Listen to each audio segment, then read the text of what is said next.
नीलाद्रौ शङ्खमध्ये शतदल कमले रत्न सिंहासनस्थं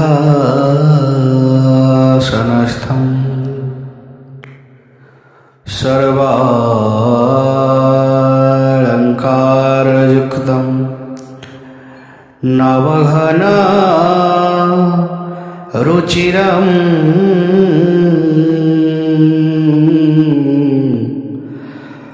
संयुक्त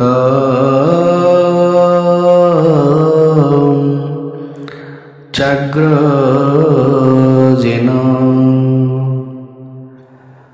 भद्राय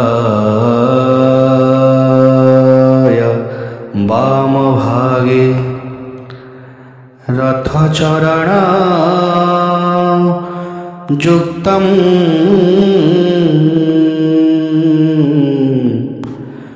ब्रह्म रुद्रेन्द्र वन्द्यं वेदानं सारमीशं सुजन परिवृत्तं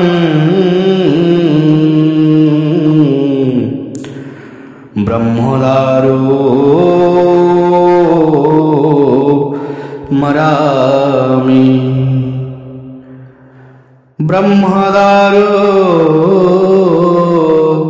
स्मरामि ब्रह्मदारो स्मरामि जगन्नाथ स्वामी नयना पथगामी भव तुमे।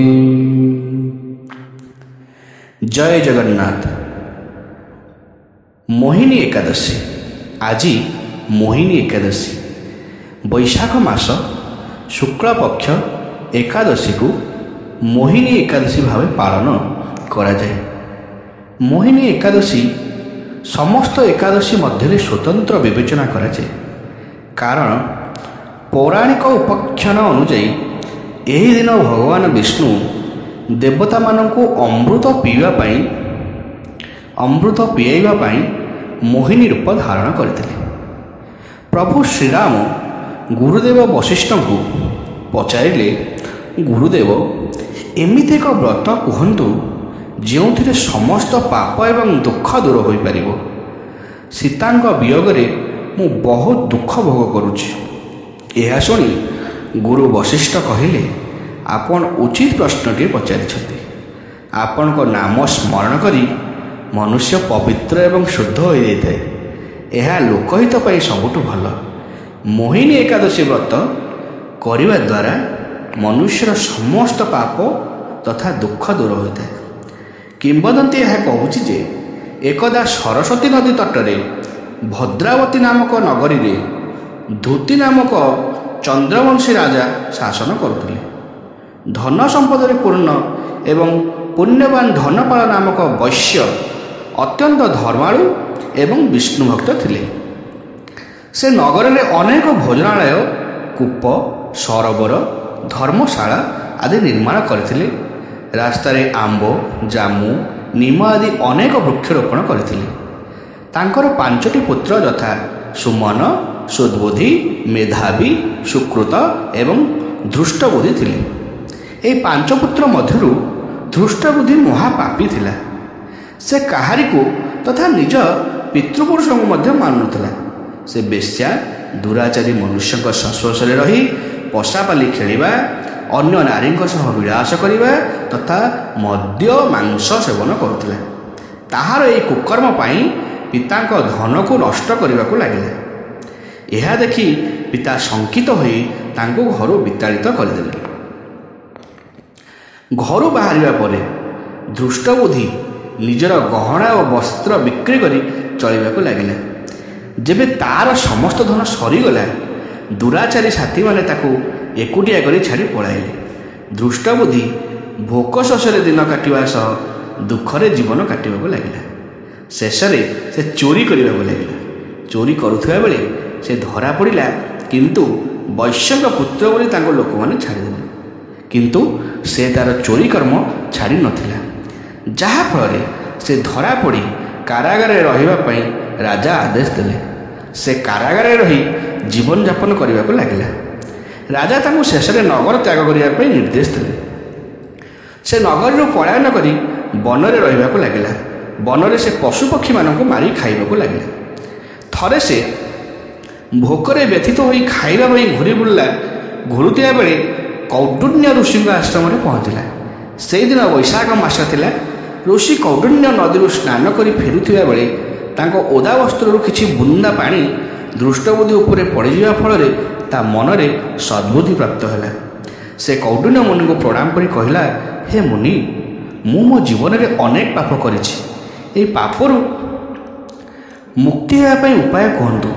ଏହା ଶୁଣି ମୁନି କହିଲେ, ବୈଶାଖ ଶୁକ୍ଳ ମୋହିନୀ ଏକାଦଶୀ ବ୍ରତ କର, ତୁମର ସମସ୍ତ ପାପ ନଷ୍ଟ ହୋଇଯିବ।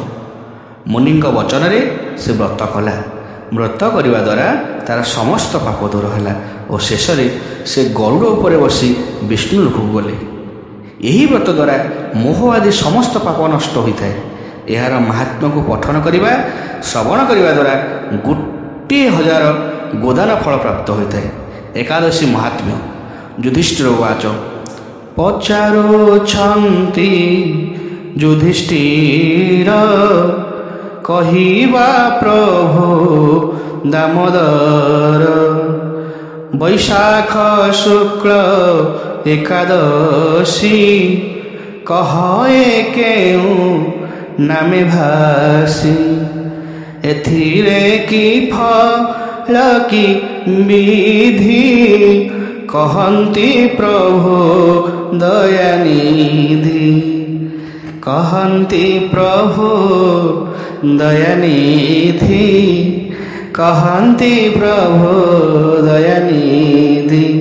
ଶ୍ରୀକୃଷ୍ଣ ବାଚ, ରାଜା ଏମନ୍ତେ ପଚାରନ୍ତେ, କୃଷ୍ଣ କହନ୍ତି ଲୋକହିତେ, ପୂର୍ବେ ଶ୍ରୀରାମ ପଚାରନ୍ତେ, ବଶିଷ୍ଠେ କହିଲେ ଯେ ମନ୍ତେ, ଶୁଣ କହୁଛି ସେ ସମ୍ବାଦ, ତୁଟିବ ମନର ବିଷାଦ, ଯେ ସର୍ବ ପାପ ବିନାଶନ, ସମସ୍ତ ଦୁଃଖ ନକୃତନ, ସମସ୍ତ ବ୍ରତର ଉତ୍ତମ, ଏମନ୍ତ ବ୍ରତ ଶୁଣ ମନ। ସୀତାଙ୍କ ବିରହରୁ ମୋହି ବହୁତ ଦୁଃଖ ପାଇଲଇ, ତେଣୁ ଦୁଃଖକୁ ଭୟ ପାଇ ଅଭୟ ବ୍ରତ ପଚାରଇ, ତେଣୁ ଦୁଃଖକୁ ଭୟ ପାଇ ଅଭୟ ବ୍ରତ ପଚାରଇ, ତେଣୁ ଦୁଃଖକୁ ଭୟ ପାଇ ଅଭୟ ବ୍ରତ ପଚାରଇ। ବଶିଷ୍ଠ ବାଚ, ହେ ରାମ ଆଚା ପଚାରିଲ, ଯହିଁରୁ ପ୍ରାଣୀଙ୍କର ଭଲ, ତୁମ୍ଭର ନୈଷ୍ଠିକ ମତି, ଈଶ୍ୱର ଭାବର ବିଦତି, ଯାହାର ନାମ ଧରି ଜନ, ପବିତ୍ର ହୁଅ ଇବନ, ସେ ପୁଣି ମୋହ ଠାରୁ ଶୁଣି, ସୁଖୀ ହୋଇବ ମନେ ପୁଣି, କହିବି ସେଇ କୀର୍ତ୍ତିମାନ, ବକ୍ତା ବଶିଷ୍ଠ ଶ୍ରୋତାରାମ, ଲୋକଙ୍କ ହିତ ଏତୁ ହେଉ, କହିବା ଶୁଣ ମହାବାହୁ, ପାବନ ମାନଙ୍କ ପାବନ, ବ୍ରତମାନଙ୍କ ଅନୁପମ, ପାପଗ୍ନ ସର୍ବ ଦୁଃଖ ଜମ, କହିବା ଶୁଣ ବ୍ରତୋତ୍ତମ। ବୈଶାଖ ଶୁକ୍ଳ ଏକାଦଶୀ, ମୋହିନୀ ନାମେ ଯାହା ଭାସି, ଯେଉଁ ବ୍ରତକୁ କରି ଜୀବ ମୋହଜାଲରୁ ତରିଯିବ, ଯେଉଁ ବ୍ରତର ପ୍ରଭାବରେ ପାତକ ଯିବ ଅତି ଦୂରେ। ଏ ସତ୍ୟ ସତ୍ୟ କହୁଅଛି, ବହୁତ ଶାସ୍ତ୍ରମାନ ବାଛି। ବୈଶାଖ ଶୁକ୍ଳ ଏକାଦଶୀ ଭସ୍ମ କରଇ ପାପରାଶି, ସମସ୍ତ ଦୁଃଖ ବିନାଶଇ। ଶୁଣ ଶ୍ରୀରାମ ମନ ଦେଇ, ଯାତ୍ରାର ଶ୍ରବଣ ମାତ୍ରକେ ତୁଟନ୍ତି ଯେ ଯାହା ପାତକେ। ହେ ରାମ ପୁରାତନ କଥା, ଶୁଣିଲେ ଯିବ ମନ ବ୍ୟଥା। ସୁରମ୍ୟ ସରସ୍ୱତୀ ତୀର, ତହିଁରେ ଭଦ୍ରାବତୀ ପୁର। ତହିଁରେ ଦ୍ୟୁତମାନ ନାମ, ରାଜତ କରେ ଅନୁପମ। ସେ ରାଜା ଚୈତ୍ର ବଂଶେ ଜାତ, ସତ୍ୟ ସଙ୍ଗରେ ଧୃତିମନ୍ତ। ଯେ ରାଜ ଥିଲା ବୈଶ୍ୟ ଏକ, ଧନ ଧାନ୍ୟରେ ଅତିରେକ। ନାମରେ ଧନ ପାଳ ଜାଣ, ସେ ପୁଣ୍ୟ କର୍ମ ରେ ପ୍ରବୀଣ। ସେ ଧର୍ମ ପାଳର କର୍ମରେ, ଜାଣ ପାଞ୍ଚଟି ପୁତ୍ର ହେଲେ। ତାହାର ପୁତ୍ରଙ୍କର ନାମ, କହିବା ଶୁଣ ହେ ଶ୍ରୀରାମ। ସୁମନା ମେଧା ସୁକୃତି, ଦୁତିମାନେ ଯେ ନାନା ଗତି। ପଞ୍ଚମ ନାମ ଦୃଷ୍ଟ ବୁଦ୍ଧି, ତାର ପାପରେ ହେଲା ବୁଦ୍ଧି। ପରସ୍ତ୍ରୀ ସଙ୍ଗେ ସୁପ୍ରମୋଦ, ବିଟ ଗୋଷ୍ଠୀରେ ବିଶାରଦ। ଦ୍ୟୁତାଦି ବ୍ୟସନୀ ଆସକ୍ତ, ପରସ୍ତ୍ରୀ ରତ ଅନୁରକ୍ତ। ଦେବତା ଦ୍ୱିଜ ପିତୃଗଣ, ପୂଜିଲା ନାହିଁ ସେ ଦୁର୍ଜନ। ସେ ଦୃଷ୍ଟ ଅନ୍ୟାୟ ବୃତ୍ତିରେ, ପିତୃଦେବଙ୍କୁ ଦୟା କରେ। ସେ ପାପୀ ଅଭକ୍ଷ ଭକ୍ଷକ, ମଦ୍ୟପ ଦୁଷ୍କର୍ମ କାରକ। ବେଶ୍ୟାର ସ୍କନ୍ଧେ ବାହୁ ଦେଇ, ସଞ୍ଚରେ ଚତୁଷ୍ପଥେ ଥାଇ। ଶୁଣି ଅନ୍ୟାୟ ବୃତ୍ତି ତାର, ପିତା ଯେ କଲା କନ୍ତର। ଗୃହରୁ କଲା ନିଷ୍କାସିତ, ତାହାର ସଙ୍ଗୀଙ୍କ ସହିତ। ଦେଖଇ ଦୃଶ ଦୁରାଚାର, ବାନ୍ଧବେ ତାକୁ କଲେ ଦୂର। ଆପଣା ଦେହେ ବିଭୂଷଣ, ଉଚ୍ଛନ୍ନ କଲା ସେ ଦୁର୍ଗଣ।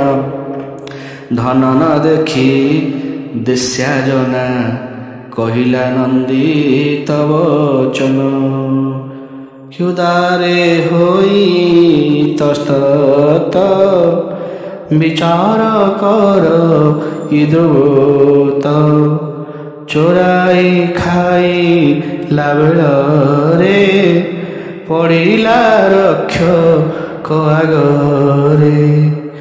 ଏ ରୂପେ ପୂର୍ଣ୍ଣ ପୂର୍ଣ୍ଣ ଚୋରି, ହେବାରୁ ଗୃହ ସେ ଆବରି।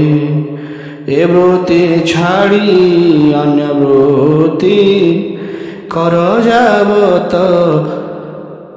ଯାବତ ଜୀବ ସ୍ତୁତି। ଗଲା ଗହନ ବନେ ଭয়ে ଜହିରେ ହସ୍ତି ଜନ୍ମ ହୋଇ ସେ ବନେ ରହି ସିଂହ ପରି ମୃଗ ଶୁକର ମଶା ମାରି ଆମିଷ ହାର କରି ବୃତ୍ତି ସେ ବନେ ରହିଲା ସନ୍ତତି। ବାମ ହସ୍ତରେ ଶରାସନ ଦକ୍ଷିଣ ହସ୍ତେ ତୀକ୍ଷ୍ଣ ବାଣ ଜୀବ ମାରିଣ ମାଂସ ଖାଇ ରହିଲା ଘୋର ବନେ ସେ। ଧରି ସଞ୍ଚାରେ ତସ୍ତତ ସେ ଜୀବ ମାରଇବ ହିତ ପ୍ରାକ୍ତେନ ପାପୁ ଏ ଆଚାର ଦୁଃଖ ଶୋକରୁ ସମାଚାର। ପୁଣ୍ୟର ହେଲା ଅବଶେଷ କୌଣ୍ଡିନ୍ୟ ଆଶ୍ରମେ ପ୍ରବେଶ। ବୈଶାଖ ମାସେ ଏକ ଦିନ ଗଙ୍ଗାରେ ଯାଇ କଲୁ ସ୍ନାନ। ଆସନ୍ତେ ମାର୍ଗ ତପୋଧନ ଦେଖିଲେ ଦୃଷ୍ଟ ଧିବଦନ। ଶୋକ ଭୟରେ ପ୍ରପୀଡ଼ିତ ହୋଇଯାଆନ୍ତେ ଇତସ୍ତତ। ମୁନିଙ୍କ ବସ୍ତ୍ର ଜଳକଣା ଭାଗେ ପଡ଼ିଲା ଦେହେ ଜାଣ। ତକ୍ଷଣେ ହେଲା ଗତ ପାପ ତୁଟିଲା ଅଙ୍ଗୋପତାପ। କୌଣ୍ଡିନ୍ୟ ଆଗେ ଦୃଷ୍ଟ ବୁଦ୍ଧି କହିଲା ନିଜ ଦୁଃଖ ବୁଦ୍ଧି। କୌଣ୍ଡିନ୍ୟ ବାଚ ଶୁଣତୁ ଏକ ମନ ହୋଇ ଯେଣେ ତ ପାପ କ୍ଷୟ ହୋଇ। ବୈଶାଖ ଶୁକ୍ଳ ଏକାଦଶୀ ଜାନାମ ମୋହିନୀ ସମ୍ଭାସୀ। ଏକାଦଶୀ ବ୍ରତ କର ମୋର ବଚନ ଅନୁସାର। ପାତକ ଥିଲେ ମେରୁ ସମ କିୟ ବା ଜନ୍ମାନ୍ତର ଜନ୍ମ। ନାଶଇ ଏହି ମୋହିନୀ ବ୍ରତ ନିଷ୍ପାପ କରେ ବ୍ରତି ମାତ୍ର। ଏ ବାକ୍ୟ ଶୁଣି ମୁନିଙ୍କର ହେଲା ସେ ଯୁଧି ହେଲା ସେ ଦୁଷ୍ଟ ବୁଦ୍ଧିସାର। ପ୍ରସନ୍ନ ମନା ହୋଇ ବ୍ରତ କଲା ସେ ବୁଝି ବିଧିମତ। କୌଣ୍ଡିନ୍ୟ ମୁନି ଉପଦେଶ ସେ ବ୍ରତ କରି ସବିଶେଷ। ନିଶ୍ଚେ ପାପ ମୁକ୍ତ ହୋଇ ଦିବ୍ୟ ଦେହକୁ ସେହି ପାଇ। ଗରୁଡ଼ ଆରୋହଣ କରି ଗଲା ସେ ବିଷ୍ଣୁ ଲୋକ ଚଳି। ହେ ରାମ ଏ ମୋହିନୀ ବ୍ରତ ଜଗତେ ଉତ୍ତମ ବିଦିତ। ସପ୍ତମ ଯଜ୍ଞ ତୀର୍ଥଦାନ ନୁହନ୍ତି ଯାର କଳା ସମ। ଯେ ଶୁଣି ପଢ଼େ ଶୁଣି ଧେନୁ ସହସ୍ର ଫଳମଣି। इति श्री कर्म पुराणे वैशाख शुक्ल मोहिनी एकादशी महात्म्ये। जय जय जगन्नाथ।